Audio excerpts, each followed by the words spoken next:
नमस्कार दोस्तों, मैं हूं शहनाज भाटिया और आप देख रहे हैं हिमाचल आज तक। तो चलिए चलते हैं हिमाचल आज तक की खास खबरों की। और ये बुलेटिन 8 आपके समक्ष है।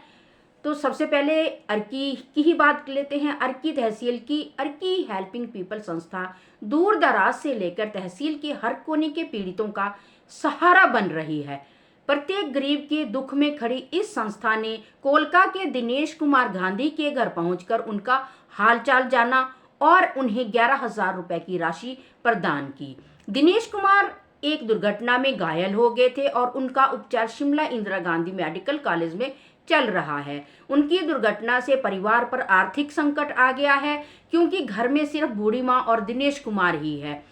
संस्था के पदाधिकारियों ने कहा कि आगे भी दिनेश कुमार की सहायता के लिए खड़े रहेंगे।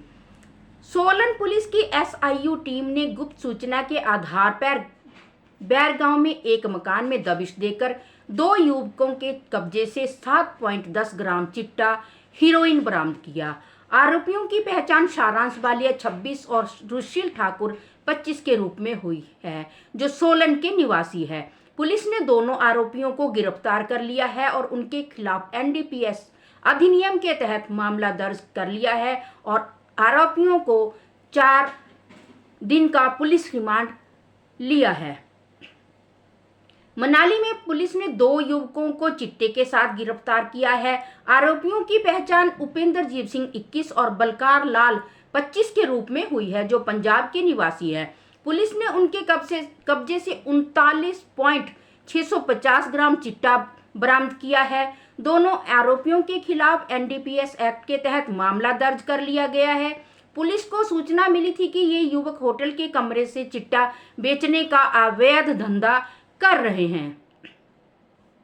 हिमाचल प्रदेश स्कूल शिक्षा बोर्ड ने DLED प्रवेश परीक्षा में 0 अंक वाली छात्रा समेत 5,112 अभ्यर्थियों को शॉर्ट लिस्ट किया है। यह शॉर्ट लिस्टिंग फेज 2 में दूसरे चरण की काउंसलिंग प्रक्रिया के लिए की गई है, जो 10 से 12 फरवरी तक आयोजित होगी। बोर्ड ने पहले चरण की काउंसलिंग प्रक्रिया 4 से 7 फरवरी तक आयोजित की थी, लेकिन इसमें सब्सिडाइज्ड की 81 और नॉन सब्सिडाइज्ड की 250 सीटें रिक्त रह गई हैं। अब इन सीटों को भरने के लिए दूसरे चरण की काउंसलिंग प्रक्रिया शुरू होगी। राजेंद्र राणा ने सुजानपुर में सरकार पर तीखा हमला करते हुए कहा कि अगर खजाना खाली है तो शाही ठाट बाट कैसे चल रहा है। उन्होंने सरकार पर गुटबाजी, असंतोष और वित्तीय कुप्रबंधन का आरोप लगाया और कहा कि सरकार जनता के टैक्स के पैसे को बर्बाद कर रही है। राणा ने कहा कि सरकार की आर्थिक स्थिति खराब है, वह जनता को गुमराह कर रही है। हिमाचल प्रदेश के सरकारी कर्मचारियों को पिछले एरियर का भुगतान नहीं किया जा सकेगा।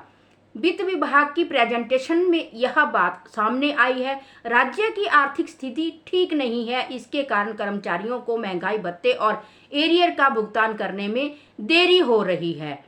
सरकार ने कहा कि आर्थिक स्थिति सुदृढ़ होते ही महंगाई भत्ते का एरियर का भुगतान कर दिया जाएगा। हिमाचल प्रदेश के मुख्यमंत्री सुखविंदर सिंह सुक्खू ने विधायक प्राथमिकता बैठक में कहा कि वर्तमान सरकार ने 3 वर्षों में अपने संसाधनों से 26,683 करोड़ रुपए का स्वराज राजस्व अर्जित किया है। उन्होंने कहा कि राजस्व घाटा अनुदान RDG बंद होने से हिमाचल को 50,000 करोड़ रुपए का नुकसान होगा। CM सुक्खू ने केंद्र सरकार से हिमाचल के विशेष परिस्थितियों को देखते हुए RDG को बहाल करने और विशेष आर्थिक सहायता देने का अनुरोध किया। उन्होंने कहा कि पर्यटन को बढ़ावा देने के लिए शिपकिला दर्रे पर वाटर टूरिज्म गतिविधियों की शुरुआत की गई है। हिमाचल प्रदेश विधानसभा का बजट सत्र 16 फरवरी को शुरू होगा। पहले दिन राज्यपाल अभिभाषण होगा। राजस्व घाटा अनुदान बंद होने के मुद्दे पर 17 फरवरी को विशेष सत्र बुलाने का प्रस्ताव था, लेकिन राज्यपाल ने इसे मंजूर नहीं किया। अब बजट सत्र के दौरान ही RDG पर चर्चा होगी। मुख्यमंत्री सुखविंदर सिंह सुक्खू ने कहा कि केंद्र सरकार ने हिमाचल की RDG के रूप में मिलने वाली विशेष ग्रांट बंद कर दी है, जो 72 साल बाद हुई है। उन्होंने भाजपा विधायकों से सहयोग मांगा है। सीएम सुक्खू की कैबिनेट बैठक में के बाद वित्त विभाग ने बताया कि आरडीजी राजस्व घाटा अनुदान बंद होने से हिमाचल प्रदेश को लगभग 50,000 करोड़ रुपए का नुकसान होगा। इससे राज्य की वित्तीय स्थिति पर गंभीर असर पड़ेगा, जैसे कि हिमकेयर योजना और डीए एरियर के भुगतान में दिक्कतें आएगी। इसके अलावा वेतन और पेंशन भुगतान पर भी संकट आ सकता है।